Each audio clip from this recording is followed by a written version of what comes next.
आप सभी लोगों का बहुत बहुत स्वागत है। आज हम एक बहुत ही इंपॉर्टेंट इक्वेशन को डिस्कस करने वाले हैं जो बीएससी की के एग्जाम्स में ये इक्वेशन आती है और ट्वेल्थ में भी ये इक्वेशन इसका बहुत बड़ा महत्व है।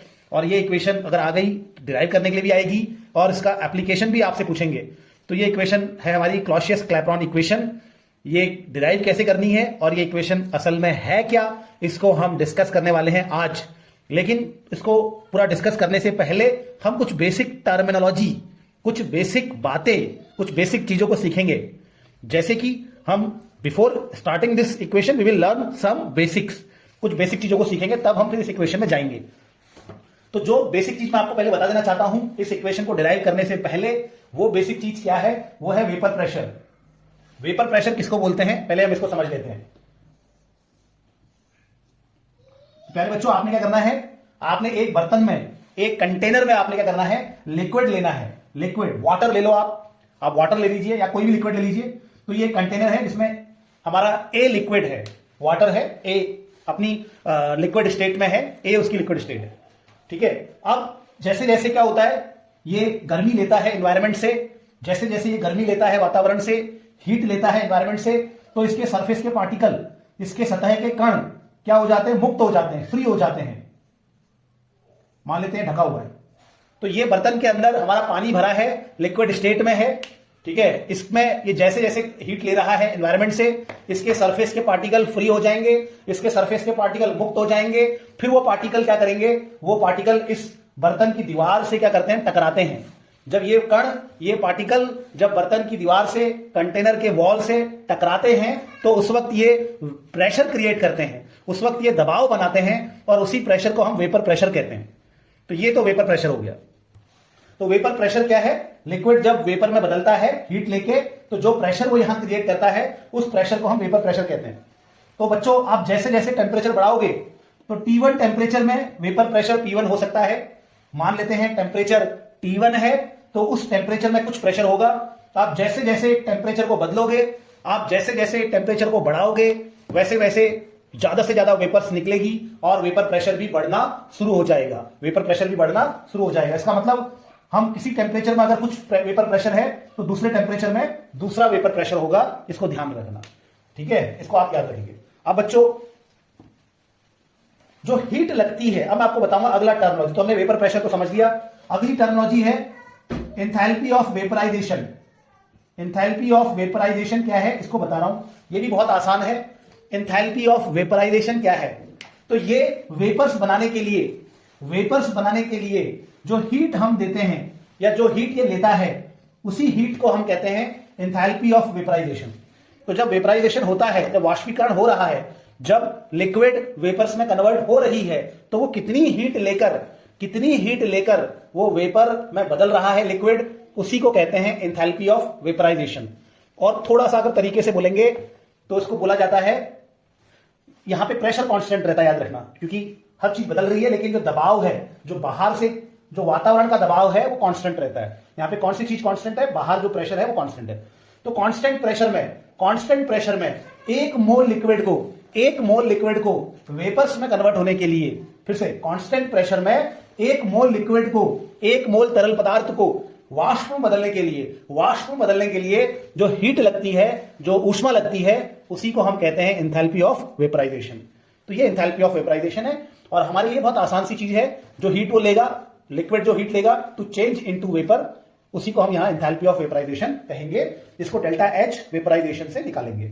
तो ये दूसरा टर्मिनोलॉजी है जो मैं आपको समझाना चाहता था। ठीक है। अब तीसरी टर्मिनोलॉजी में जो आपको बताना चाहता हूं, जो तीसरा टर्म आपको बताना चाहता हूं, जो तीसरी बात, अगली बात जो आपको बताना चाहता हूं, वो है गिब्स फ्री एनर्जी। क्या है, गिब्स फ्री एनर्जी। ये बहुत इंपॉर्टेंट है। तो गिब्स फ्री एनर्जी को हम जी से, या इसके चेंज को डेल्टा जी से दर्शाते हैं। ये गिब्स फ्री एनर्जी है क्या, ये गिब्स फ्री एनर्जी किसे कहते हैं? ठीक है, ये बड़ी इंपॉर्टेंट चीज है। तो किसी सिस्टम के अंदर, किसी भी सिस्टम के अंदर, किसी तंत्र के अंदर जो एनर्जी है वो पूरी की पूरी वर्क में कभी कन्वर्ट नहीं होती। किसी सिस्टम के अंदर जो ऊर्जा है, जो उसकी एनर्जी है, वो पूरी की पूरी वर्क में कन्वर्ट नहीं होती। तो एनर्जी का वो पार्ट, वो हिस्सा जो वर्क में कन्वर्ट होता है, सिस्टम की एनर्जी का वो हिस्सा, वो पार्ट जो वर्क में कन्वर्ट होता है, उसी को हम कहते हैं गिब्स फ्री एनर्जी। मतलब मैं मेरे अंदर जो भी एनर्जी होगी वो वर्क में कभी पूरी कंप्लीट चेंज नहीं होगी। मतलब मेरे अंदर अगर 100 एनर्जी है तो 100 की 100 को मैं कार्य में परिवर्तित नहीं कर सकता, 100 की 100 को मैं किसी वर्क में कन्वर्ट नहीं कर सकता। तो इस 100 में से 80 को ही मैं वर्क में कन्वर्ट कर रहा हूं। तो ये 80 क्या है? गिब्स फ्री एनर्जी है।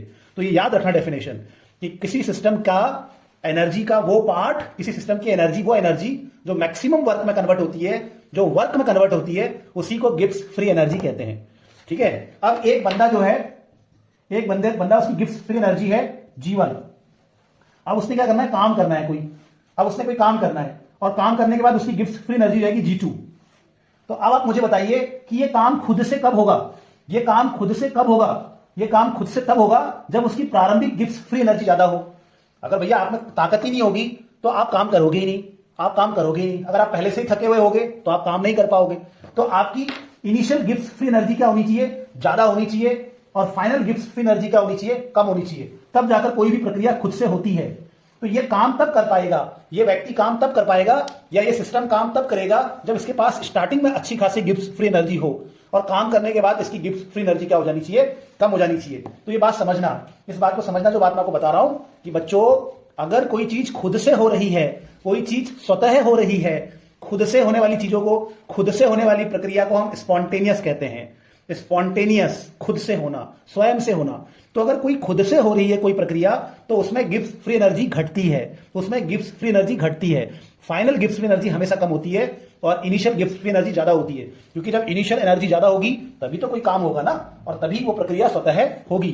तो कोई भी प्रोसेस अगर खुद से होता है तो उसकी गिब्स फ्री एनर्जी घटती है, यानी कि हमेशा प्रारंभिक गिब्स फ्री एनर्जी ज्यादा होती है, अंतिम गिब्स फ्री एनर्जी कम होती है। तो यानी कि गिब्स फ्री एनर्जी चेंज क्या होगा? G2 माइनस G1 अगर हम करेंगे तो ये तो कम है, ये ज्यादा है, तो ये माइनस में आ जाएगा। तो अगर कोई प्रक्रिया, अगर कोई प्रोसेस खुद से हो रहा है तो उसका गिब्स फ्री एनर्जी चेंज का वैल्यू कितना आएगा? माइनस आएगा। ये बहुत इंपॉर्टेंट है, नोट कर लीजिए। ठीक है, मुझे लगता है ये आपको आ गया होगा। मैं बहुत शॉर्ट में ये बात आपको बता रहा हूं, समझ लेना इस चीज को। अब ये टर्मिनोलॉजी को समझना बहुत जरूरी है, इसलिए मैं आपको बता रहा हूं। ठीक है, अब हम बात करेंगे स्पॉन्टेनियस। तो मैंने आपको बता दिया, जो खुद से हो सकते हैं प्रोसेस, उसको स्पॉन्टेनियस कहते हैं। ठीक है, प्रोसेस विच अगर बाय देमसेल्फ, ठीक है, no need of external source, no need of external energy. प्रक्रियाएं जो खुद से होती हैं उनको हम कहते हैं स्वतः होने वाली प्रक्रियाएं, स्वतः स्पॉन्टेनियस प्रोसेस। और स्पॉन्टेनियस प्रोसेस के लिए गिब्स फ्री एनर्जी हमेशा घटना चाहिए। स्टार्टिंग में ज्यादा होनी चाहिए काम करने के लिए एनर्जी, बाद में कम होनी चाहिए काम करने के लिए एनर्जी, तब जाके वो प्रक्रिया होगी। और वहां पे डेल्टा जी का साइन कैसा आएगा? माइनस आएगा। ठीक हो गया। अब मैं आपको बताना चाहता हूं बच्चों, एंट्रोपी किसे कहते हैं? ये भी एक बड़ा इंपॉर्टेंट टर्म आएगा बार बार, एंट्रोपी। एंट्रोपी किसे कहते हैं? तो ये एंट्रोपी क्या है इसको बताना चाहता हूं। तो एंट्रोपी क्या है? एंट्रोपी का मतलब क्या है? अव्यवस्था। जब एक लिक्विड को हम देखते हैं तो वहां कण व्यवस्थित होते हैं, जब एक लिक्विड को हम देखते हैं तो वहां कण व्यवस्थित होते हैं, लेकिन जब वो गैस में चेंज हो जाती है, वो जब गैस में चेंज हो जाती है तो कण बिखर जाते हैं।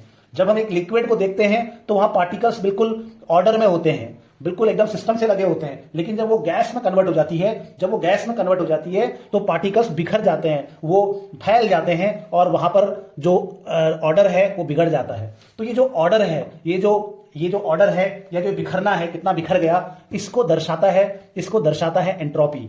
तो एंट्रोपी क्या है? एंट्रोपी बताता है कि किसी सिस्टम में कितनी अव्यवस्था है, किसी सिस्टम में कण कितने बिखरे हुए हैं, रैंडमनेस कितनी ज्यादा है, इसको हम कहते हैं एंट्रोपी। तो ठीक है, सबसे पहले सबसे कम एंट्रोपी किसमें होगी? सॉलिड में होगी। क्यों? क्योंकि वहां पार्टिकल बिल्कुल व्यवस्थित होते हैं, वहां अव्यवस्था बहुत कम होती है, रैंडमनेस बहुत कम होती है। ठीक है, इसलिए वहां एंट्रोपी कम है। फिर जैसे वो लिक्विड में चेंज होगा, थोड़ा सा पार्टिकल फ्री हो जाएंगे, अव्यवस्थाएं बढ़ जाएंगी, थोड़ी सी रैंडमनेस बढ़ जाएगी, वो थोड़ा डिसऑर्डर हो जाएंगे, और रैंडमनेस को बताने वाला गणितीय मान यानी कि एंट्रोपी थोड़ा सा बढ़ जाएगा। और जैसे ही लिक्विड गैस में कन्वर्ट होता है, जैसे ही लिक्विड गैस में कन्वर्ट होता है, पार्टिकल्स बिल्कुल फ्री हो जाते हैं। पार्टिकल्स जब बिल्कुल फ्री हो जाते हैं तो क्या होगा? अव्यवस्था और ज्यादा बढ़ जाएगी, रैंडमनेस और बढ़ जाएगी, डिसऑर्डर और बढ़ जाएगा, और उसको बताने वाला गणितीय मान भी बढ़ जाएगा। तो सॉलिड से लिक्विड में जाते समय, लिक्विड से गैस में आते समय जो रैंडमनेस है, जो अव्यवस्था है, वो बढ़ जाती है, और रैंडमनेस को, डिसऑर्डर को, अव्यवस्था को बताने वाले गणितीय मान को एंट्रोपी कहते हैं। ठीक है, अब मान लो बच्चों आप क्या कर रहे हो, यहां पे टेम्परेचर T है, मान लो अभी तापमान T है, तो तापमान T में, तापमान क्या है? T है। तो इस तापमान T में आप जो हीट दे रहे हो, जितनी ज्यादा हीट दोगे उतने ही ज्यादा कण क्या होंगे, फ्री हो जाएंगे। तो टेम्परेचर T में आप जितनी ज्यादा हीट दोगे, जितनी ज्यादा हीट दोगे उतने ही ज्यादा कण क्या होंगे, फ्री होंगे, यानी कि उतनी ही ज्यादा एंट्रोपी बढ़ेगी। तो यानी कि अगर तापमान T है तो जितनी ज्यादा आप हीट दे रहे हैं उतना ही ज्यादा अव्यवस्था बढ़ेगी, उतनी ही ज्यादा एंट्रोपी बढ़ेगी। इसीलिए एंट्रोपी बराबर होता है heat upon temperature, heat upon temperature, समझ रहे हैं ना। तो किसी तापमान पे हम तंत्र को, हम सिस्टम को, हम किसी भी चीज को जितनी ज्यादा हीट देंगे उस हीट से कण उतने ही ज्यादा फ्री हो जाएंगे और उतनी ही ज्यादा अव्यवस्था बढ़ेगी, उतनी ही ज्यादा रैंडमनेस बढ़ेगी और उतना ही ज्यादा एंट्रोपी बढ़ेगा। तो एंट्रोपी का चेंज जो होता है वो किसके बराबर होता है, Q अपॉन T के बराबर होता है, ठीक है। अब ये जो आप हीट दे रहे हो, ये हीट कब दे रहे हो, जब प्रेशर क्या है, कांस्टेंट है। ये हीट कब दे रहे हो, जब प्रेशर क्या है, क्या चीज इस पूरे प्रोसेस में अगर हीट देंगे तो आगे को टेम्परेचर भी बढ़ेगा, तो क्या चीज कांस्टेंट है, तो इस पूरे प्रक्रिया में एंट्रोपी भी बढ़ेगी, हीट देने से टेम्परेचर भी चेंज होगा। तो जो चीज कांस्टेंट है वो है एक्सटर्नल प्रेशर, वो क्या है, एक्सटर्नल प्रेशर। तो यहां पर जो आप हीट दे रहे हो वो कांस्टेंट प्रेशर पे दे रहे हो। कैसे दे रहे हो, कांस्टेंट प्रेशर पे दे रहे हो, इसको रट लो आप। तो यहां पर जो आप हीट दोगे इस सिस्टम को, वो कब दोगे, कांस्टेंट प्रेशर पे दोगे। और कांस्टेंट प्रेशर पे जो हीट दी जाती है उसको एंथैल्पी कहते हैं। कांस्टेंट प्रेशर पे जो हीट दी जाती है उसको एंथैल्पी कहते हैं। इसीलिए डेल्टा एस को कभी कभी क्या लिखते हैं, डेल्टा एच अपॉन टी लिखा जाता है। डेल्टा एस को क्या लिखा जाता है, डेल्टा एच अपॉन टी। और क्योंकि यहां पे वेपराइजेशन हो रहा है इसलिए इसको प्यार से क्या कहूंगा मैं, एंथैल्पी ऑफ वेपराइजेशन कहूंगा। तो यहां पे एंट्रोपी चेंज बराबर होगा enthalpy of vaporisation upon temperature, ठीक है बेटा। तो ये बातें मैंने आपको बतानी थी। अब हम स्टार्ट करते हैं, क्लॉसियस-क्लैपेरॉन इक्वेशन क्या है उसको समझते हैं। तो कुछ बेसिक मैंने आपको बता दिया, मैं बहुत डिटेल में नहीं गया हूं, कुछ बेसिक बातें मैं आपके साथ डिस्कस कर चुका हूं। Now will see what is Clausius-Clapeyron equation. तो बच्चों क्लॉसियस-क्लैपेरॉन इक्वेशन क्या है, अब हम उसको शुरू करते हैं। तो क्लॉसियस-क्लैपेरॉन इक्वेशन क्या है, ये सामने आपकी लिखी हुई है, पहले इसको रट लीजिए, आप अच्छे से रट लीजिए। ln P2 upon P1, ln एक लॉग होता है, नेचुरल लॉग कहते हैं इसको कैसे निकाला जाता है इसको भी हम सीख लेंगे। तो ln P2 अपॉन P1, कैसे बोलेंगे, ln P2 upon P1 equal to delta H upon R, equal to delta H upon R, और ब्रैकेट में 1 upon T1 minus 1 upon T2, 1 upon T1 minus 1 upon T2। कुछ किताबों में इस T2 को आगे लिखा है, T1 को पीछे लिखा है, तो यहाँ पे माइनस साइन का यूज किया है। हम माइनस साइन यूज नहीं करेंगे, हम जैसा है वैसा लिखेंगे। तो फिर से याद करेंगे, ln P2 अपॉन P1, रट लो इसको, रट लो, ये बहुत इंपॉर्टेंट है, आना ही आना है। ln P2 upon P1 equal to delta H vaporization upon R, bracket में 1 upon T1 minus 1 upon T2, ठीक है। तो ये इक्वेशन है। यहां पर T1 है, एक तापमान है, और उस तापमान में P1 वेपर प्रेशर है। T1 टेम्परेचर में वेपर प्रेशर क्या है, जब लिक्विड वेपर में कन्वर्ट हो रहा है तो जो प्रेशर बना रहा है उसको वेपर प्रेशर कहते हैं। तो T1 टेम्परेचर में वेपर प्रेशर P1 है, T2 टेम्परेचर में वेपर प्रेशर P2 है, ठीक है। T2 टेम्परेचर में वेपर प्रेशर P2 है। और डेल्टा H वेपराइजेशन तो मैंने बताया, जितनी हीट लगती है लिक्विड को वेपर्स में कन्वर्ट करने के लिए उसको हम एंथैल्पी ऑफ वेपराइजेशन कहते हैं, वो मैं आपको पीछे बता चुका हूं। R गैस कांस्टेंट है। तो ये है हमारी क्लॉसियस-क्लैपेरॉन इक्वेशन। ये हमें बताती क्या है, ये इक्वेशन हमें हेल्प करती है कि अगर आपको T1 टेम्परेचर पे P1 मालूम है, भाई इतना ही लिखना है आपने, कि अगर आपको किसी टेम्परेचर में वेपर प्रेशर मालूम है तो आप किसी भी दूसरे टेम्परेचर में क्या निकाल सकते हो, वेपर प्रेशर निकाल सकते हो, बशर्ते कि आपको क्या मालूम होना चाहिए, एंथैल्पी ऑफ वेपराइजेशन मालूम होना चाहिए। तो अगर आपको किसी लिक्विड का किसी टेम्परेचर पे वेपर प्रेशर मालूम है, किसी लिक्विड का किसी टेम्परेचर पे वेपर प्रेशर मालूम है, और उसका एंथैल्पी ऑफ वेपराइजेशन भी मालूम है, तो आप किसी भी दूसरे टेम्परेचर में उसका वेपर प्रेशर निकाल सकते हो, बस यही हमें क्लॉसियस-क्लैपेरॉन इक्वेशन बताती है। तो वही मैंने सेंटेंस में लिखा है कि it is used to calculate vapour pressure of a liquid at any temperature. किसी भी टेम्परेचर में वेपर प्रेशर निकाल लो भैया, इफ अगर आपको क्या मालूम है, एंथैल्पी ऑफ वेपराइजेशन और vapour pressure at given temperature, दिए गए तापमान में वेपर प्रेशर मालूम है और डेल्टा H मालूम है, तो आप ये कैलकुलेट कर सकते हो। तो ये है क्लॉसियस-क्लैपेरॉन इक्वेशन। अब इसको डिराइव कैसे करना है इसको हम अब आगे सीखते हैं प्यारे बच्चों। अब बच्चों हम इसका डेरिवेशन शुरू करते हैं, क्लॉसियस-क्लैपेरॉन इक्वेशन का डेरिवेशन स्टार्ट करते हैं। तो हम मान लेते हैं कि हमारे पास पानी है, हमारे पास क्या है प्यारे बच्चों, पानी है। ये अगर आपने देख लिया तो इसका स्क्रीनशॉट ले लीजिए, क्योंकि मैं अब इसको आगे को थोड़ा सा इसमें वर्क करने वाला हूं। तो हम इसका डेरिवेशन कैसे स्टार्ट करेंगे, हम मान लेंगे कि हमारे पास एक कंटेनर है, यानी कि एक बर्तन है, उस बर्तन के अंदर क्या है हमारे पास प्यारे बच्चों, पानी है, ठीक है। और पानी अपनी लिक्विड स्टेट A में है। पानी जो है वो अपनी लिक्विड स्टेट ए में है, ए उसकी लिक्विड स्टेट है। अब वो वेपर्स में कन्वर्ट हुआ और ये बी में चला गया। किसमें चला गया? बी में चला गया। ये इसकी वेपर्स है, वेपर फॉर्म है। तो पानी अपनी लिक्विड स्टेट में है ए, और फिर वो किसमें कन्वर्ट हो रहा है? वो किसमें कन्वर्ट हो रहा है? वो अपनी वेपर स्टेट में बी में कन्वर्ट हो रहा है। फिर क्या होता है प्यारे बच्चों, जब ये ए बी में चेंज हुआ, ये ए जो है यहां पर, ये नीचे ए है हमारा, पानी अपनी लिक्विड स्टेट में है ए में, और ये धीरे धीरे हीट को लेकर किसमें चेंज हुआ? वेपर में चेंज हुआ, बी में चेंज होता है। फिर धीरे धीरे ये जो वेपर है, वाष्प जो है, ये संघनित होकर, ये ठंडी होकर, ये जो वेपर है ये कंडेंस होकर ए में चेंज हो जाती है। होता है ना ऐसा? तो पानी भाप बनके बी में बदला और बी दोबारा कंडेंस होकर ए में बदल गया। तो ए बी में, बी ए में, ए बी में, बी ए में। तो ये एक रिवर्सिबल प्रोसेस है। क्या है प्यारे बच्चों? ये एक रिवर्सिबल प्रोसेस है। और अगर कोई रिवर्सिबल प्रोसेस होता है, दोनों डायरेक्शन में चलता है, आगे पीछे अगर कोई प्रोसेस चलता है, तो रिवर्सिबल प्रोसेस कुछ समय के बाद, after some time, for reversible process, ये विधि का विधान है, ये परम सत्य है कि अगर कोई प्रोसेस रिवर्सिबल है, आगे पीछे चल रहा है, तो विधि का विधान ये कहता है कि कुछ समय के बाद फॉरवर्ड डायरेक्शन में स्पीड जो होगी वो किसके बराबर हो जाएगी? बैकवर्ड डायरेक्शन की स्पीड के बराबर हो जाएगी। और इसको कहते हैं इक्विलिब्रियम। तो हमारे पास ए एक लिक्विड है, यानी कि पानी है, लिक्विड स्टेट ए में, फिर वो वेपराइज हुआ बी में, और दोनों के बीच में इक्विलिब्रियम आ गया। इक्विलिब्रियम को आधे तीर से दोनों दिशाओं में दिखाया जाता है। ठीक हो गया। जब इक्विलिब्रियम आ जाएगा तो जो ये गिब्स फ्री एनर्जी क्या है मैंने पीछे बताया है।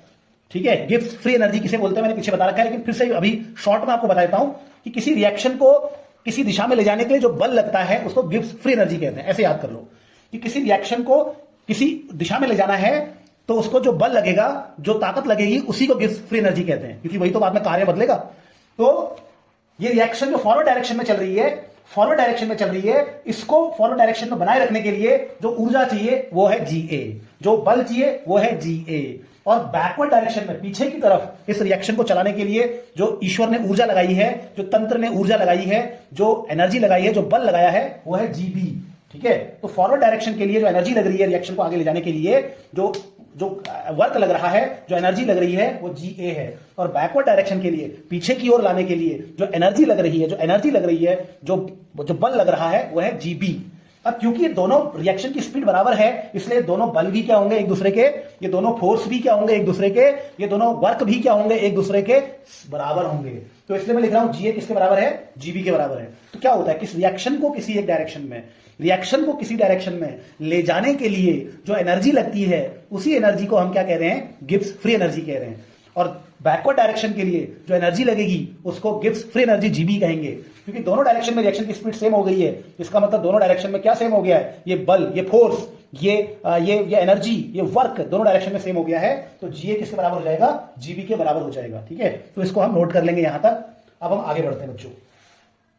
अब बच्चों आगे क्या लिखना है, वो जो आपने लिख लिया था उसके बाद यहां से, इससे पहले हमने क्या लिखा था? इससे पहले हमने लिखा Ga इक्वल टू क्या लिखा था? Gb। और ये क्यों कह रहा हूं मैं ऐसा? क्योंकि इक्विलिब्रियम आ गया है, तो दोनों इस तरफ का बल सेम हो जाएगा, यानी कि Ga Gb के बराबर हो जाएगा। अब अगर आप इक्विलिब्रियम को डिस्टर्ब करते हो, ये अभी एक तरह से तराजू बैलेंस है, अगर आप इक्विलिब्रियम को डिस्टर्ब करोगे, किसी भी वजह से डिस्टर्ब करोगे, आपने थोड़ा प्रेशर बढ़ा दिया, या आपने थोड़ा टेम्परेचर बढ़ा दिया, या आपने कुछ भी किया, तो इक्विलिब्रियम थोड़ी देर के लिए डिस्टर्ब हो जाता है। तो इक्विलिब्रियम डिस्टर्ब होगा तो ये बल भी क्या होगा? बदल जाएगा। तो मान लेते हैं कि इन फोर्स में, बल मतलब फोर्स होता है, तो मान लेते हैं कि ये जो फोर्स है, जब आपने इक्विलिब्रियम को डिस्टर्ब किया तो ये आपने प्रेशर, टेम्परेचर, कंसंट्रेशन कुछ भी बदल के अगर इक्विलिब्रियम को डिस्टर्ब किया, एक तरफ रिएक्शन को फास्ट कर दिया, एक तरफ स्लो कर दिया, अगर आपने इक्विलिब्रियम को डिस्टर्ब किया तो इसका ये मतलब है कि आप ये जो फोर्स है किसी रिएक्शन को एक डायरेक्शन में ले जाने के लिए, जिसको हम गिब्स फ्री एनर्जी कह रहे हैं, इसको भी आप बदल रहे हो। मान लेते हैं कि ये बदलाव जो आप कर रहे हो गिब्स फ्री एनर्जी में, वो है DGA। इस तरफ आपने जो बदलाव किया वो DGA का हो गया, और इस तरफ आपने जो बदलाव किया, छोटा सा बदलाव जो पीछे की तरफ रिएक्शन थी, उसके लिए जो फोर्स में जरा सा बदलाव जो हुआ वो DGB है, ऐसा हम मान लेते हैं। तो प्यारे बच्चों, हम क्या लिख सकते हैं? हम लिख सकते हैं भैया Ga में जरा सा बदलाव हो गया, इसके बाद हम लिखेंगे, तो देयरफॉर Ga में बदलाव हुआ DGA, और Gb में थोड़ा सा बदलाव हो गया DGB, ये बदलाव हो गया। ठीक है, लेकिन अगर फिर जब बदलाव हो जाता है, ठीक है, रिएक्शन इक्विलिब्रियम डिस्टर्ब होता है, तो दोबारा फिर धीरे धीरे करके इक्विलिब्रियम फिर से आ जाता है। तराजू को हिलाओगे तो हिलने के बाद दोबारा बैलेंस हो जाएगा। सेम वैसे ही अगर इक्विलिब्रियम डिस्टर्ब हुआ है अगर इक्विलिब्रियम डिस्टर्ब हुआ है तो धीरे धीरे इक्विलिब्रियम दोबारा आ जाएगा। तो जब इक्विलिब्रियम आपने डिस्टर्ब किया तो जीबी थोड़ा सा चेंज हो गया, और वैसे ही जीए थोड़ा सा चेंज हो गया, वैसे ही जीबी भी थोड़ा सा चेंज हो गया। लेकिन भैया कुछ देर के बाद क्या आएगा, कुछ देर के बाद इक्विलिब्रियम भी तो आ जाएगा। तो देयरफॉर ये करने के बाद ये लिखेंगे, and if and when equilibrium comes again, दोबारा जब इक्विलिब्रियम आ जाएगा तो ये दोनों दोबारा एक दूसरे के क्या हो जाएंगे, ये दोनों दोबारा एक दूसरे के क्या हो जाएंगे, मुझे लगा दिख नहीं रहा है, थोड़ा सा इसको घुमा लेते हैं। तो ये दोनों दोबारा एक दूसरे के क्या हो जाएंगे, ये इक्वल हो जाएंगे, ऐसा हम लिख सकते हैं, ऐसा हम लिख सकते हैं। ठीक है, तो ऐसा मैंने लिख दिया। अब तो बहुत सिंपल सा डेरिवेशन है, आपको सिंपल सिंपल बातें होंगी, स्टार्टिंग में ही थोड़ा समझाना पड़ता है, फिर धीरे धीरे सारी चीजें जो है वो समझते हम चले जाते हैं। तो अब क्या लिखेंगे आगे, क्योंकि सिंस GA तो GB के बराबर था, GA तो GB के बराबर था, अतः हम DGA को किसके इक्वल लिख सकते हैं, DGB के इक्वल लिख सकते हैं। ठीक है, तो क्योंकि ये दोनों तो पहले से ही बराबर थे, पहले वाले इक्विलिब्रियम से ही बराबर थे, इसीलिए अब हम ये भी लिख सकते हैं, कि ये भी एक दूसरे के क्या होंगे, बराबर होंगे, ऐसा हम लिख सकते हैं। ठीक है, अब आगे कैसे करेंगे इसको आप समझते हैं। अब मैं आपको समझाऊंगा, या अब जो ये DG है, ये DG जो ये गिब्स फ्री एनर्जी में चेंज होता है, आखिर इसके लिए एक ये जो चेंज होता है DG, ये जो चेंज होता है गिब्स फ्री एनर्जी में, इसके लिए एक थर्मोडायनेमिकल इक्वेशन है, इसके लिए एक गणितीय समीकरण है, इसके लिए एक ऊष्मागतिकीय समीकरण है। तो ये जो DG है, इसके लिए जो थर्मोडायनेमिकल इक्वेशन है, वो इक्वेशन कैसे आपको मालूम चलेगी, उसके लिए तो वैसे बहुत डिटेल में डिस्कशन चाहिए, लेकिन वो इक्वेशन आप कैसे मालूम कर सकते हो एकदम जल्दी से, उसको मैं आपको बताऊंगा। वो हमको मालूम चलेगा मैक्सवेल के स्क्वायर से, मैक्सवेल स्क्वायर से। वो बहुत ही ट्रिकी चीज है, तो अब मैं आपको बताने वाला हूं कि यार ये जो DG है, इसकी जो थर्मोडायनेमिकल इक्वेशन है वो क्या है। ठीक है, उसको हम अब डिस्कस करने वाले हैं बच्चों। तो प्यारे बच्चों, यहां तक हम समझ गए हैं कि DGA इक्वल टू DGB हो सकता है, इसको हम समझ चुके हैं। अब हम ये समझेंगे, अब मैं आपको बताऊंगा कि ये जो DGB है, ये DG जो होता है, यानी कि change in Gibbs free energy, Gibbs free energy में जो चेंज है वो किसके बराबर होता है, इसको अब मैं आपको बताने वाला हूं। ठीक है, तो मैं इसको एक स्क्वायर, जिसको कहते हैं मैक्सवेल स्क्वायर की सहायता से आपको बताऊंगा। उसको एक मैजिक स्क्वायर भी कहते हैं, क्योंकि वो थर्मोडायनेमिक्स के बहुत सारे रिलेशंस हम उससे पता कर सकते हैं। फिलहाल के लिए हम उस स्क्वायर से बस इतना जानेंगे कि ये DG यानी कि change in Gibbs free energy, मुक्त ऊर्जा, गिब्स मुक्त ऊर्जा परिवर्तन, आखिर किनके साथ इसका संबंध है, इसका क्या इक्वेशन है, इसको हम मैक्सवेल मैजिक स्क्वायर से जानने की कोशिश करते हैं। तो बच्चों, ये आपके सामने जो मैंने बना रखा है, इसको कहते हैं मैक्सवेल मैजिक स्क्वायर। ये एक मैजिक स्क्वायर है, इसको मैक्सवेल स्क्वायर कहते हैं। क्यों कहते हैं, क्योंकि इसकी हेल्प से बहुत सारे रिलेशन, थर्मोडायनेमिक्स में बहुत सारे रिलेशन हम इससे पता कर सकते हैं। थर्मोडायनेमिक्स के जो अलग अलग तरह की जो क्वांटिटीज हैं, थर्मोडायनेमिक्स के अलग अलग जो पैरामीटर्स हैं, उनका संबंध क्या है तापमान के साथ, उनका संबंध क्या है दाब प्रेशर के साथ, तो वो सारी चीजों को, आयतन के साथ क्या संबंध है, वॉल्यूम के साथ क्या संबंध है, एंट्रोपी के साथ उनका क्या संबंध है, इसको हम जान सकते हैं। किसकी सहायता से, इस स्क्वायर की सहायता से हम इसको जान सकते हैं। तो अब ये स्क्वायर की सहायता से हम इसको जानने की कोशिश करते हैं कि जो हमारा, अच्छा स्क्वायर कैसे याद कैसे करना है, मैं आपको बताने की कोशिश करता हूं, आप समझ लीजिए जरा, देखिए कि स्क्वायर को हम कैसे याद कर सकते हैं। तो सबसे पहले एक स्क्वायर बनाना है आपने, ऐसे एक आप स्क्वायर बनाएंगे, और स्क्वायर बनाने के बाद आप यहां से लिखेंगे S, सूर्य का प्रकाश SP, वेरी मतलब बहुत ज्यादा, बहुत तेज है। सूर्य का प्रकाश, वेरी, वी मतलब वेरी, आप बहुत ज्यादा, हम यहां बोलेंगे। तो सूर्य का प्रकाश बहुत तेज है, बहुत को क्या कहते हैं, वेरी कहते हैं। तो ऐसे करके आप इनको लिख लेंगे। यहां पर S का मतलब है एंट्रोपी, P का मतलब है प्रेशर, V का मतलब है वॉल्यूम, और T का मतलब है टेम्परेचर। ये वेरिएबल्स होते हैं थर्मोडायनेमिक्स में, मतलब ये बदलते हैं, तो किसी चीज में बदलाव ला सकते हैं, इनको वेरिएबल्स कहते हैं। उसके बाद बीच में जो थर्मोडायनेमिकल प्रॉपर्टीज है, उसको कैसे याद करेंगे, तो यहां से स्टार्ट करेंगे, हे गणेश भगवान, हे गणेश आगे उन्नति दे, हे गणेश आगे उन्नति दे। तो ये हमारी क्या है, HGAU हमारा क्या है, ये थर्मोडायनेमिकल प्रॉपर्टीज होती हैं, और ये उनके वेरिएबल्स होते हैं। मतलब ये बदलेंगे तो ये प्रॉपर्टीज में भी क्या आएगा, बदलाव आएगा, ये इसका मतलब होता है। और यहां पे एरो कैसे लगाना है, देख लीजिए, एक एरो T की तरफ, एक एरो ऐसे T से D की तरफ लगाना है। ये एरो भी आपने ध्यान रखना है, क्योंकि इसी के आधार पर हम साइन भी तय करते हैं, जो साइन होते हैं वो तय करते हैं। पहले आप इसको अच्छे से याद कर लो कि ये मैक्सवेल का स्क्वायर क्या है।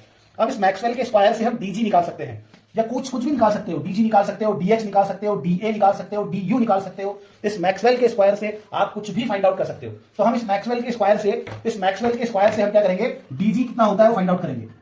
तो DG तो डीजी फाइंड आउट करने के लिए आपको बस इतना देखना है कि जी के अगल बगल क्या लिखा है, जी के अगल बगल क्या लिखा है। तो जी के अगल बगल क्या है, पी और टी है, पी और टी है, तो बस इसी पी और टी को हम ऐसे कर लेते हैं, डी पी करेंगे और डी टी करेंगे। Change in pressure, change in temperature, मतलब जो जी है वो प्रेशर और टेम्परेचर बदलने पर बदलता है, ऐसा इसका मतलब होता है। अगर एच होता तो क्या करते हैं, डी एच बराबर क्या होता, d S d P, d U बराबर क्या होता, d S d V, d A बराबर क्या होता, डी वी डी टी, ऐसा होता। ओके, इतना कर लिया। इतना करने के बाद क्या करना है, इतना करने के बाद क्या करना है, इस P के सामने, इस P के बिल्कुल सामने क्या लिखा है, इस P के साथ जो एरो है उसमें क्या लिखा है, V लिखा है, तो यहां आगे V लगा देंगे। ठीक है, इक्वेशन बनानी है, डिराइव नहीं कर रहे हैं, बस इस मैक्सवेल स्क्वायर से उसको हम देख रहे हैं कि क्या इक्वेशन होती है। डेरिवेशन अलग होता है, बस यहाँ शॉर्ट मेथड है ये इन इक्वेशंस को बनाने का। तो डी जी लिखा मैंने, डी जी लिखा और जी के सामने P और T है, जी के सामने P और T है, इसलिए DP लिखा, DT लिखा। उसके बाद P के बिल्कुल सामने क्या है, P के बिल्कुल सामने क्या है, V है, तो यहां V लिख देंगे। और T के बिल्कुल सामने क्या है, S है, तो यहां पे हम क्या करेंगे, S लिख देंगे। ठीक है, ओके। अब यहां पे हमें साइन लगाने, प्लस माइनस लगाने, इक्वेशन कंप्लीट हो जाएगी। तो यहां पे P, DP, ये जो P है उससे एरो दूर जा रहा है, P से एरो, DP देखना है, DP, DP देखो, DP, DP, DP, DP, तो ये P देखो, P से एरो देखो कैसा दूर जा रहा है, तो जब एरो दूर जाता है तो प्लस का साइन आता है, तो प्लस लगाएंगे। और यहां पर एरो ये DT, T, T, T, DT, T के रेस्पेक्ट में एरो देखो, तो वो नजदीक आ रहा है, नजदीक आ रहा है, नजदीक आ रहा है। तो जब एरो नजदीक आता है तो माइनस लगाते हैं, तो बेटा ये बन गई हमारी इक्वेशन।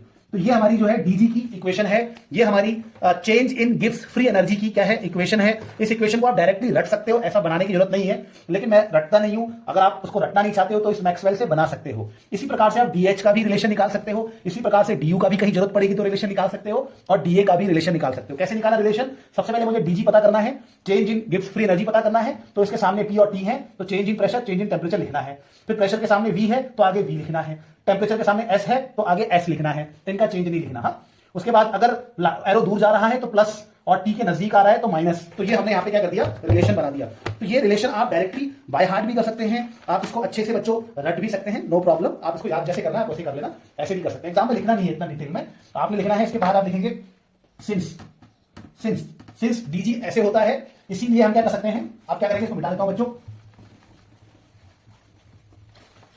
लिख रहा है, ठीक है। अब डीजी, डीजी इसके इक्वल है, तो इसी प्रकार से डी ए किसके इक्वल होगा, देयरफॉर अगर मैं डी ए डीजी ए लिखूंगा तो डीजी ए लिखूंगा, तो यहां पर मेरा आ जाएगा volume of A, change in pressure, इसमें हमें नहीं करना कुछ, इसमें ए नहीं लिखना क्योंकि ये चेंज है, ये सेम रहेगा।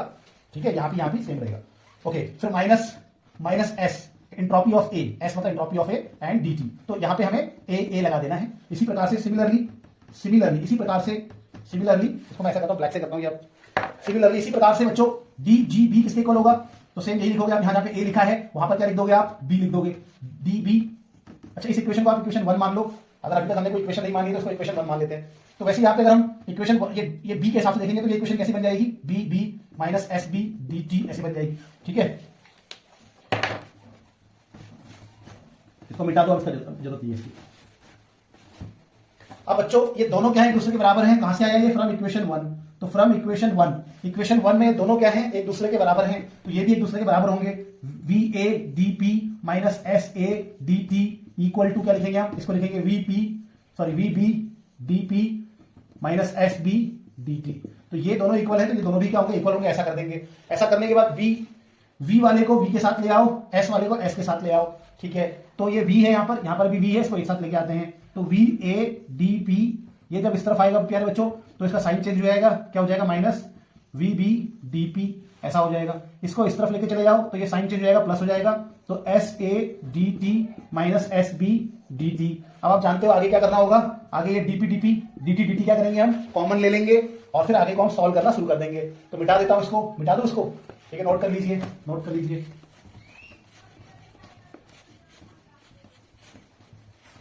अब हम इसमें डीपी डीपी को क्या करेंगे, कॉमन ले लेंगे, तो V B minus V A है यहाँ पे, V A minus V B, और हमारा क्या कॉमन हो गया, डीपी कॉमन हो गया। ठीक है, और यहाँ पे हमारे पास क्या है, यहाँ पर हमारे पास dt कॉमन ले लेंगे हम, तो dt कॉमन ले लिया और अंदर क्या बच गया, S A minus S B बच गया। ठीक है, तो ये हो गया। इसके बाद हम क्या करेंगे देखते हैं, इसके बाद हम इसको ऐसे पट्टे में लेके आना है, इसको यहां लेके आना है, इसको यहां लेके आना है, तो dp upon dt equal to हो जाएगा हमारा S A minus S B upon V A minus V B. इसको थोड़ा सा हम V A minus V B हम ऐसा लिख लेंगे। इसके बाद इसको लिखेंगे dp upon dt equal to delta S upon delta V. तो ये हमारा जो है, इस इक्वेशन को हम कहते हैं ये जो हमारी इक्वेशन है, इस इक्वेशन को हम क्या कहते हैं प्यारे बच्चों, इसको हम क्लॉसियस इक्वेशन कहते हैं। ये क्लॉसियस इक्वेशन है, इसी में आगे को हम मॉडिफाई करेंगे तो वो हमारी ये इक्वेशन जो है, इस इक्वेशन थोड़ा सा और लिख लेते हैं, फिर क्लॉसियस कहेंगे, थोड़ा सा इसको और सिंप्लीफाई कर लेते हैं। तो मुझे उम्मीद है कि यहां तक आप बात को समझ चुके हैं। थोड़ा मैं इसको इरेज कर रहा हूं, इसको थोड़ा और सिंप्लीफाई करते हैं बच्चों। और हम जानते हैं we know that from second law of thermodynamics,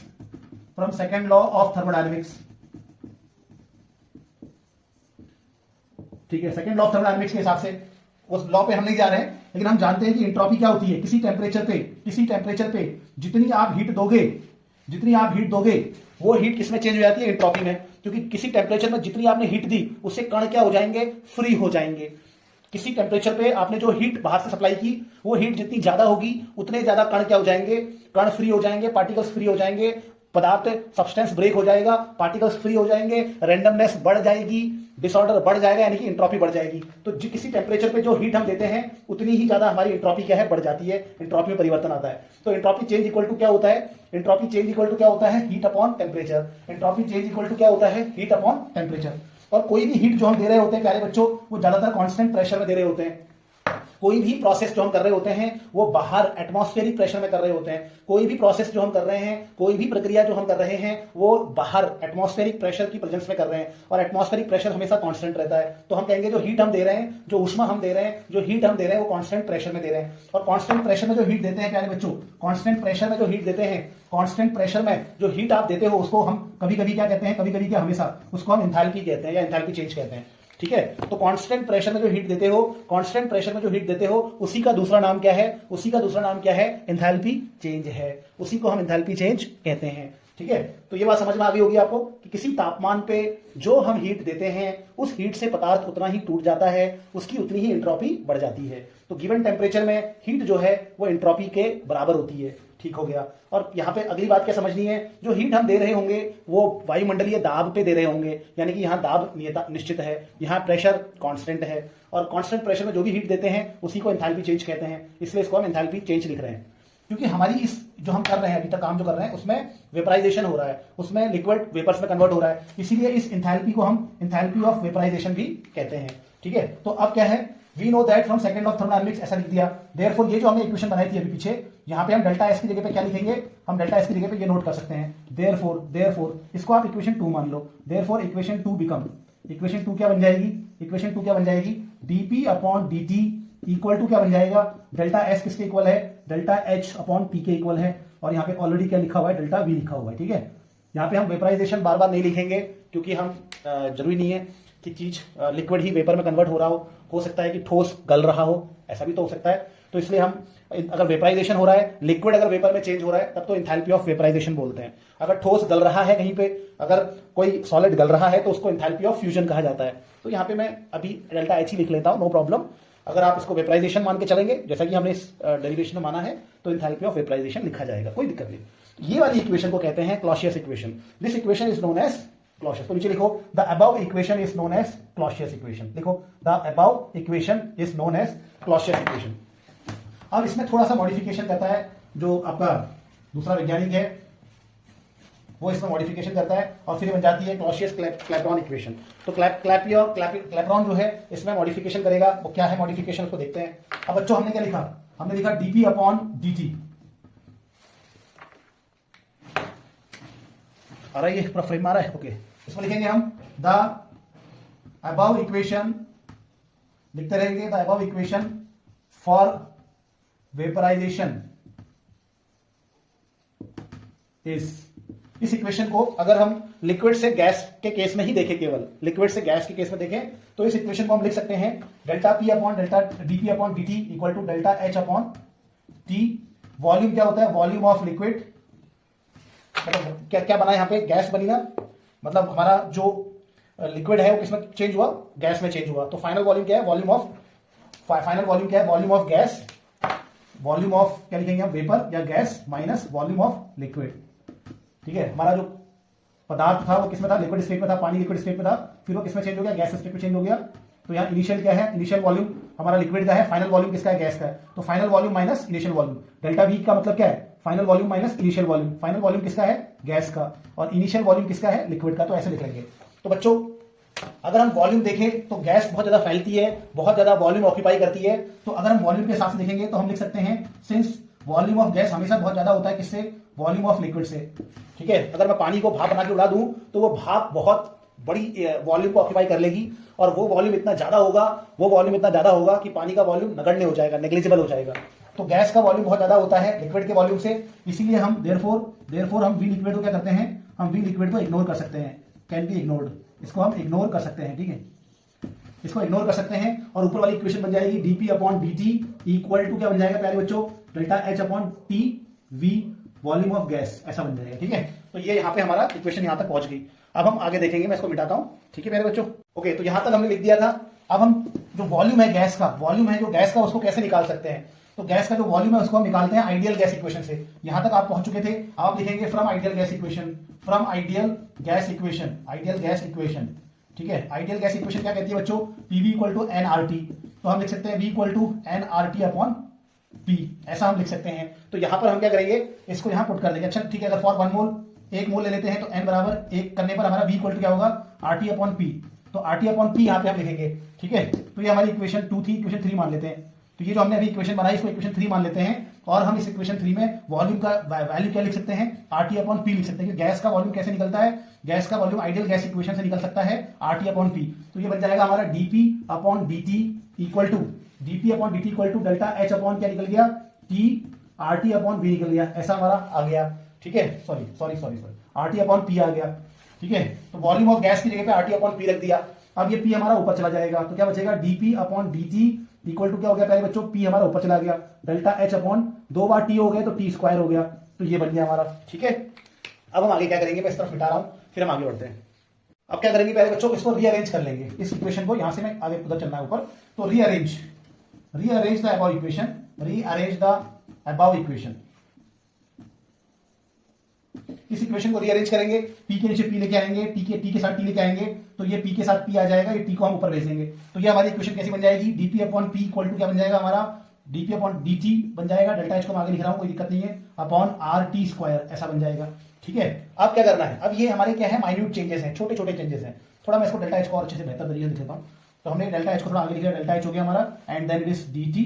ठीक है, और यहाँ पे हमारा आर लिखा हुआ है, ये आर है और टी स्क्वायर है, तो मैं टी स्क्वायर में साथ में ऐसे लिख देता हूँ। ठीक है, ओके, तो ये जो बेटा हमारा ये क्या है, एक माइन्यूट चेंज है, छोटा चेंज है प्रेशर में, और यहाँ पे टेम्परेचर में भी छोटा छोटा चेंज है। जब भी कोई छोटा छोटा चेंज होता है तो जो टोटल चेंज होता है उसको निकालने के लिए इन छोटे छोटे चेंजेस का इंटीग्रेशन कर दिया जाता है। क्या कर दिया जाता है, इंटीग्रेशन कर दिया जाता है। तो ये छोटे छोटे जो चेंजेस हो रहे हैं प्रेशर और टेम्परेचर में, छोटे छोटे जो चेंजेस हो रहे हैं, इनका फाइनल वैल्यू निकालने के लिए, ठीक है, उसको फाइनल निकालने के लिए हमें क्या करना पड़ता है, इसको इंटीग्रेट कर देना पड़ता है, इंटीग्रेशन करना पड़ता है। तो हम इसको इंटीग्रेट करेंगे, इसको इंटीग्रेशन करेंगे, इसका ऑन इंटीग्रेशन हम अब इसका इंटीग्रेशन करने वाले बच्चों। ठीक है, क्यों करने वाले इंटीग्रेशन, क्योंकि ये बहुत स्मॉल चेंजेस हैं। स्मॉल चेंजेस को अगर हम पूरा कंप्लीट चेंज निकालना चाहते हैं तो हमें स्मॉल चेंजेस का इंटीग्रेशन कर देना चाहिए। तो अब मैं इसका इंटीग्रेशन करूंगा, एक बार देखता हूं कैमरे में आ रहा है। ठीक है, इंटीग्रेशन करेंगे हम किसका, डीपी अपॉन पी का इंटीग्रेशन करेंगे। कहां से कहां तक, प्रेशर कहां से कहां तक चेंज होता है, P1 से P2 तक चेंज होता है। ठीक है, एक काम करके मिटा देते हैं उस तरफ, फिर देखते हैं। ठीक है, ओके, अब हम इसका करेंगे, इंटीग्रेशन करेंगे पहले बच्चों, डीपी अपॉन पी, कहां से कहां चेंज हो रहा है, प्रेशर P1 से कहां जा रहा है, P2 तक जा रहा है, तो ये कर दिया। और डेल्टा एच अपॉन आर, ये हमारा कांस्टेंट है, इंटीग्रेशन कांस्टेंट का नहीं होता। अब कांस्टेंट कैसे है, एंथैल्पी ऑफ वेपराइजेशन क्या है, एक मोल वाटर को वेपर में बदलने के लिए जो हीट लग रही है उसी को कहते हैं एंथैल्पी ऑफ वेपराइजेशन। निश्चित दाब में एटमॉस्फेरिक प्रेशर है, कांस्टेंट प्रेशर में 1 मोल पानी को भाप बनाने के लिए जो हीट लगेगी उसको एंथैल्पी ऑफ वेपराइजेशन कहते हैं। तो वो तो कांस्टेंट है ना, वो वैल्यू हमेशा सेम रहती है, इसीलिए हम इसको कांस्टेंट मानते हैं, और वो कांस्टेंट मानते हैं, बाहर कर देते हैं। इसका इंटीग्रेशन नहीं करेंगे, इसका करेंगे dt से dt अपॉन टी स्क्वायर का इंटीग्रेशन करेंगे। यहाँ पे लिमिट क्या देंगे, पहला टेम्परेचर और अंतिम टेम्परेचर, तो ये हमने लिमिट दे दी। ठीक है बेटा, अब थोड़ा सा इंटीग्रेशन का मैं समझा रहा हूं आपको, मैं यहाँ पे इसको इरेज कर देता हूं, इसको आप कुछ इक्वेशन मान लो, क्योंकि हम ठीक है आगे बढ़ते हैं, कोई दिक्कत नहीं है, ये नोट कर लेंगे। ठीक है, अब मैं आपको इंटीग्रेशन बता रहा हूं। अगर हमारे पास है dx अपॉन एक्स, इसका अगर हम इंटीग्रेशन करना है, सारे बच्चे इसको रट लेंगे, dx अपॉन एक्स का अगर हम इंटीग्रेशन करना है तो आंसर आता है ln x। क्या आता है, आंसर आता है ln x। अगर यहाँ पे हमारी लिमिट है x1 से x2, तो हमें यहाँ लिमिट देनी पड़ती है x1 से x2 देनी पड़ती है लिमिट। ठीक है, तो सेम फिर से करेंगे, क्या है dx अपॉन एक्स का इंटीग्रेशन, dx अपॉन एक्स का इंटीग्रेशन क्या लिखेंगे, ln x लिखेंगे, और अगर लिमिट होगी तो उसको बाहर लिख भी देंगे ऐसे। तो वही चीज यहां पर भी करनी है हमें, वही चीज यहां पे करनी है, dp अपॉन p का इंटीग्रेशन क्या करेंगे, ln p कर देंगे, और यहाँ पे लिमिट क्या दे देंगे हम, इनिशियल प्रेशर और ऊपर फाइनल प्रेशर, गॉट इट, हो गया। अब यहाँ हम लिखेंगे delta H upon R, delta H upon R ऐसा लिख देंगे। अब हमारे पास क्या होता है प्यारे बच्चों, वहां देखेंगे हमारे पास x की पावर n का अगर हम इंटीग्रेशन करना है, x की पावर n का इंटीग्रेशन करना है, ठीक है, तो हमारे पास आंसर होता है x की power n plus one upon n plus one, ये इसका आंसर होता है। अगर मुझे x की पावर n का, x की पावर किसका, n का अगर मुझे इंटीग्रेशन करना है, x की पावर n का इंटीग्रेशन करना है, तो आंसर क्या आएगा, x की पावर n प्लस वन, रट लो जिनकी ZBC है वो भी रट लो, सब रट लो। तो x की पावर n का इंटीग्रेशन क्या होगा, n प्लस वन, x की power n plus one upon n plus one, ये इसका इंटीग्रेशन हो जाएगा, ठीक है, ठीक हो गया, ये इसका इंटीग्रेशन हो गया। तो यहां पर कैसे हम इसको अभी करेंगे, अभी छोड़ देते हैं इसको, अभी हम इसको नहीं करते। t की पावर 2 है ना, तो मैं इसको ऊपर लेके जाऊंगा, तो t की पावर माइनस 2 लिख सकता हूं ना, ये बट्टे में ना 1 बट्टा t की पावर 2 ऊपर जाएगा तो माइनस 2 हो जाएगा।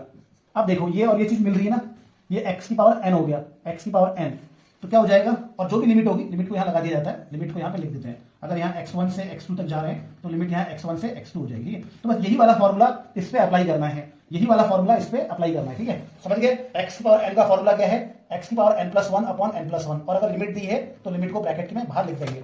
तो मैं जरा सा इसको सॉल्व करके आपको दिखा रहा हूँ, ठीक है, तो सिंपल है, बहुत ज्यादा सिंपल है, क्योंकि यहाँ पे मैंने फॉर्मूला लिखा है इसलिए मैं इस वाली पार्ट को यहाँ सॉल्व कर रहा हूँ। t1 से t2 तक हो गया, और हमारा क्या है, t की पावर माइनस 2 dt हो गया। तो x की पावर n का फॉर्मूला क्या है, तो x की पावर n का फॉर्मूला है x plus one upon x plus one, ये फॉर्मूला है, वीडियो बन रही है ना, ठीक है, ये फॉर्मूला हो गया। और जो भी लिमिट दे रखी होगी उस लिमिट को कहाँ लिख देंगे हम, बाहर लिख देंगे, t1 से t2 तक, ठीक है, तो वही चीज करनी है। तो ये करेंगे हम ln p इंटीग्रेशन p1 से, अच्छा ये हमारा लिमिट होगी p1 p2, और हमारा डेल्टा h अपॉन r ऐसा हो गया, और हमने इसका क्या निकाल लिया, इंटीग्रेशन क्या आ गया, ये आ गया t की पावर, ये क्या आ जाएगा, t की power minus 2 plus one, minus 1 upon ये जाएगा माइनस 1, ऐसा हो जाएगा, ठीक है। और यहाँ पे लिमिट क्या होगी, t1 से t2 तक होगी, ये आप रफ में लिख लीजिएगा, कैसे भी लिख लीजिएगा, इसको याद कर लीजिएगा, ठीक है। अब आगे बढ़ते हैं, इसको मिटाता हूं मैं, तो इसलिए मैं थोड़ा वीडियो काट रहा हूं, फिर इसको मिटा के आगे बढ़ते हैं बच्चों। ओके, अब इसको कैसे लिख सकते हैं देखेंगे, अभी ऐसे ही रहने देते हैं इसको, ln p लिमिट है p1 से p2 चलेगा ये, ठीक है, ठीक है, ln p p1 से p2 लिमिट चलेगी, फिर डेल्टा h अपॉन क्या आ जाएगा, r आ जाएगा, डेल्टा h अपॉन r आ गया। इसके बाद हम t की पावर माइनस 1 को नीचे लिख सकते हैं ना, ठीक है, तो t की पावर माइनस 1 नीचे आएगा तो क्या हो जाएगा, प्लस 1 हो जाएगा, t की पावर 1 हो जाएगा ना, ये तो ऊपर होता तो माइनस 1 और नीचे हो गया तो प्लस 1, और ये माइनस 1 का साइन को हम आगे लिखेंगे ऐसे, और ये हमारा लिमिट का है t1 से t2 हमारा लिमिट हो गया। अब हो गया, सॉल्व हो गया। अब बस थोड़ा मैथ्स लगानी है। अब यहाँ पे क्या करते हैं, ये जो लिमिट होती है इसको यहाँ पुट करते हैं, ये लिमिट को यहाँ पुट करेंगे, एक बार p की मान की जगह पे p2 लिखेंगे माइनस, फिर p के मान की जगह पे p1 लिखेंगे, तो ये हो जाएगा ln, एक बार p की जगह पे क्या लिखेंगे, p2 लिख दिया, फिर माइनस करेंगे, फिर एक बार p की जगह पे क्या लिखेंगे, p1 लिखेंगे, ln p1, ऐसा हो गया। तो ये करना पड़ता है, ये इंटीग्रेशन ऐसा होता है कि जो भी लिमिट होती है अपर लिमिट को एक बार लिखेंगे माइनस लोअर लिमिट लिखेंगे, ठीक है। यहाँ पर भी सेम ऐसे ही करेंगे, लंबी हो रही है वीडियो तो आप इसको जल्दी आगे बढ़ा सकते हैं जिसको आती होगी। तो यहाँ पर एक बार हम t2 रखेंगे मान माइनस, फिर एक बार हम t1 रखेंगे, तो एक बार हमने क्या कर दिया, t2 रख दिया माइनस, फिर एक बार हमने क्या रख दिया, t1 मान रख दिया, तो ये ऐसा हो गया, ठीक है। अच्छा, log a minus log b का सूत्र लगाएंगे, log a minus log b का सूत्र होता है log a upon b, log a minus log b का फॉर्मूला log होता है एक तरह का, नेचुरल log बोलते हैं इसको, तो ये log a minus log b का सूत्र होता है log a बट्टा b, ये लिख दिया मैंने, ठीक है, डेल्टा h अपॉन r ऐसा कर देंगे हम, ये माइनस माइनस क्या जाएगा, प्लस हो जाएगा, तो 1 अपॉन t1 क्या आ जाएगा, प्लस में आ जाएगा, तो मैं आगे लिख लेता हूं, कोई दिक्कत नहीं है। 1 अपॉन t2 माइनस में है, तो 1 अपॉन t2 को बाहर पीछे लिखते हैं माइनस में, तो बेटा ये बन गया हमारा क्लॉसियस-क्लैपेरन इक्वेशन, ये बन गया हमारा क्लॉसियस-क्लैपेरन इक्वेशन। कुछ किताबों में ये t2 को आगे लिखा है, t1 को पीछे लिखा है, तो यहाँ पे एक माइनस दिया हुआ है, कोई प्रॉब्लम नहीं है, ठीक है। अगर t2 आगे लिखेंगे, t1 को पीछे लिखेंगे तो एक माइनस देना पड़ेगा, अदरवाइज कोई दिक्कत नहीं है, बिल्कुल 100% सही है। तो यहाँ पर कौन सी चीज क्या है, ये t1 टेम्परेचर में p1 उसका वेपर प्रेशर है, t2 टेम्परेचर में p2 जो गैस है उसका वेपर प्रेशर है, भाप जो है उसका वेपर प्रेशर है। डेल्टा H क्या है, ये डेल्टा H वेपराइजेशन है, डेल्टा H वेपराइजेशन का मतलब है जब पानी भाप बन के उड़ रहा है तो कितनी ऊष्मा लग रही है। R का मान क्या है, गैस नियतांक, R एक गैस कांस्टेंट है, उसका मान आपको दिया रहेगा।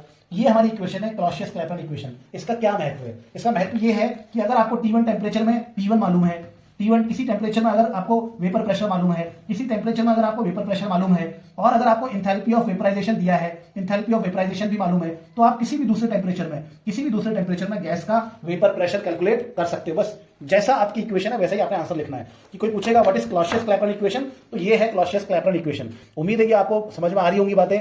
ठीक है, याद रखना बच्चों, एक दिया बहुत बेहतर होता है घोर अंधेरे से। आप एक दिया बनना, सूरज अगर नहीं भी बन पाओगे, अगर आपको लगेगा कि यार मतलब मैं बहुत ज्यादा कुछ नहीं कर पा रहा हूं, एक छोटा सा आपका जो प्रयास है वो भी बहुत ज्यादा मायने रखता है। क्योंकि दिया भले ही सूरज के सामने कुछ ना हो, लेकिन घोर अंधेरे में वो बहुत कुछ होता है। तो इन्हीं शब्दों के साथ मुझे उम्मीद है कि आपको चीजें समझ में आ रही होंगी, नहीं आ रही होंगी तो मुझे जरूर बताइएगा। धन्यवाद बच्चों, धन्यवाद।